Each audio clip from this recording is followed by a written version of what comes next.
السلام علیکم ناظرین، پروگرام نظام پاکستان کے ساتھ میں ہوں آپ کا میزبان شہراز خان۔ آج میں پی پی 150 لکھو ڈیر شریف پورہ پہ موجود ہوں۔ اسرار الحق بٹ صاحب جو کہ پیپل پارٹی سے پاکستان تحریک انصاف میں آ چکے ہیں، ان کی آنے کی وجہ کیا تھی، کیا وجہ ہوئی کہ انہوں نے P T I Pakistan Tehreek Insaf join کی؟ میرے ساتھ رہیے گا۔ جی میں اس ٹائم اسرار الحق بٹ صاحب کے ساتھ موجود ہوں۔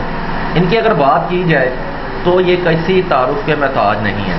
ان کا پی ٹی آئی میں آنا، جو کہ ایک پی ٹی آئی کے لیے ایک مضبوط کینڈیڈیٹ ہے، اگر لکھو ڈیر میں ان کی بات کی جائے تو ہر گلی محلے کا عام بندہ ہو یا جوان ہو یا بوڑھا، ان کے کام یہ دن رات آتے ہیں، ان سے بات کرتے ہیں۔ پی ٹی آئی میں آنے کا مقصد کیا ہے؟ جی السلام علیکم۔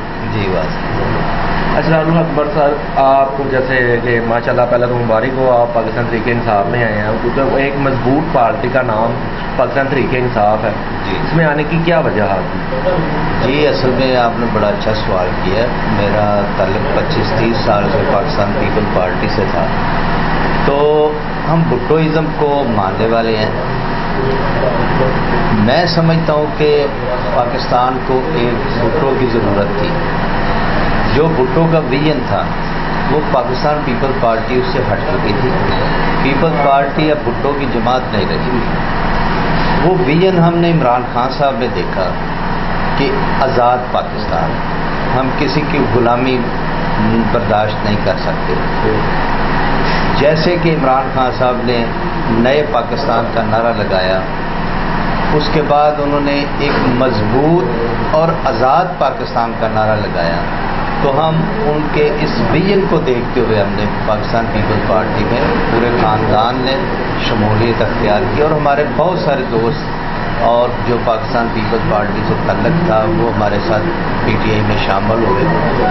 تو انشاءاللہ وہ جو نظریہ تھا بھٹو کا، وہی نظریہ عمران خان صاحب کا ہے کہ ہمیں امریکہ کی غلامی نہیں چاہیے۔ ہم ایک آزاد مملکت خدا داد پاکستان کے رہنے والے ہیں، جو لا الہ الا اللہ کے نام پہ حاصل کیا گیا پاکستان، تو ہم کسی کی غلامی بالکل برداشت نہیں کریں گے۔ اور جو عمران خان صاحب نے ریاست مدینہ کا ایک قوم کے اندر اجاگر کیا، تو ہمارا دین اسلام ہے، تو کوئی بھی مسلمان ایسے حکمران جس کا نعرہ یہ ہو کہ میں اس کو ریاست مدینہ بناؤں گا، تو میرا خیال ہے کہ سب کو مل کے عمران خان صاحب کو مضبوط کرنا چاہیے۔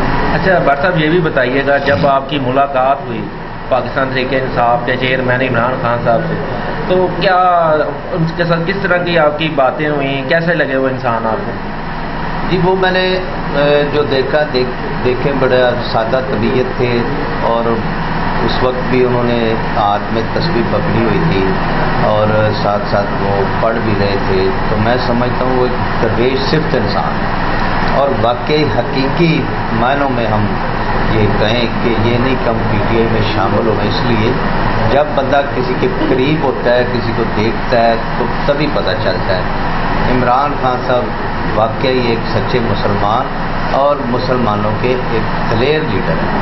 اچھا، عمران خان صاحب کا ایک ویژن ہے کہ میں نے انصاف کے جو تقاضے ہیں، جب میں آیا اپنے اقتدار میں تو مجھے بھی امید ہے، دیکھیں ہمارے بھی ذرائع بتاتے ہیں کہ آنے والا وقت کیسا ہوگا، لیکن تھوڑے سے اندازے ہمیں بھی ہیں کہ حالات جو اس ٹائم بھی ہیں تو پاکستان تحریک انصاف کے ہیں۔ اگر دیکھا سلاف زردگان کے جو حالات ہوئے، وہاں پہ کئی ایسے سیاسی بندے گئے جنہوں نے میرے خیال سے کوئی ایسا جو بھی کام کیا ہے وہ بھی نظر آ رہا ہے، ہمیں سوشل میڈیا بھی دکھا رہی ہے اور میڈیا چینل بھی دکھا رہے ہیں۔ لیکن جو عمران خان صاحب نے چند گھنٹوں کا ایک خطاب کیا، اس میں جو لوگوں نے فنڈنگ کی، تو میرے خیال سے کافی جیت چکے ہیں ہم۔ جی دیکھیں، یہ اعتماد کی بات ہے۔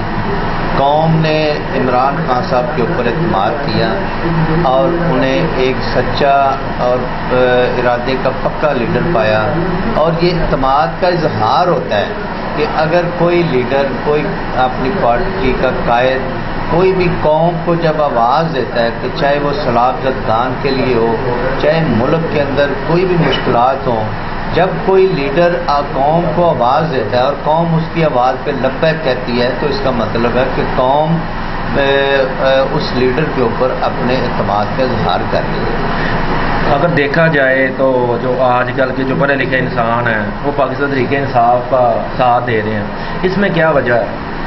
جی اس کی وجہ یہ ہے کہ عمران خان صاحب نے ایک امید اس قوم کو قائد اعظم رحمۃ اللہ علیہ کے بعد بھٹو صاحب، اور میں سمجھتا ہوں کہ بھٹو صاحب کے بعد اگر پاکستان کو لیڈر کوئی ملا تو وہ عمران خان صاحب ہیں، جنہوں نے اس قوم کو امید دلائی کہ ہم ایک آزاد ریاست ہم نے حاصل کی تھی مسلمانوں کے لیے قائد اعظم رحمۃ اللہ علیہ کی قیادت میں، اس لیے کہ ہمیں مذہبی آزادی ہو، معاشی آزادی ہو، ہم اپنی آزادانہ زندگی گزاریں، ہمیں ایسی ایک ریاست چاہیے۔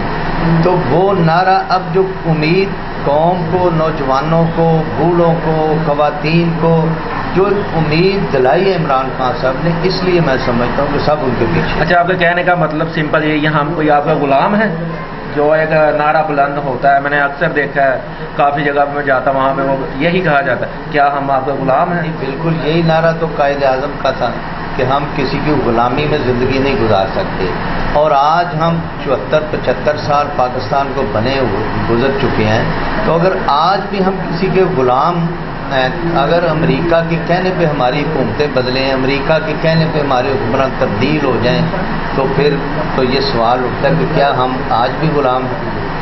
جی بھٹ صاحب، آپ سے بات کرنے کے بعد ایک چیز تو ویری کلیئر ہے کہ جو پی پی 150 ہے اس میں آپ مضبوط کینڈیڈیٹ ہیں، اس میں کوئی بلا شبہ میں کوئی چاہٹ بھی نہیں محسوس کروں گا کہ آنے والا وقت اگر آپ پاکستان تحریک انصاف میں گئے ہیں تو یہ ایک مضبوط ٹکٹ ہے، یہ بھی ان کے لیے بھی ایک بڑی اچھی خوش آئندہ بات ہے۔ جی ناظرین، جیسا کہ آپ نے اسرار الحق بٹ صاحب کی باتیں سنی، جن کا کہنا تھا کہ عمران خان صاحب ایک واحد لیڈر ہے جن کے ساتھ میں نے لبیک کہی ہے، اور آنے والے وقت میں کیا ہوگا یہ دیکھنے کے لیے دیکھتے رہیے وقت نیوز۔ مجھے دیجیے اجازت، اللہ نے کے بعد۔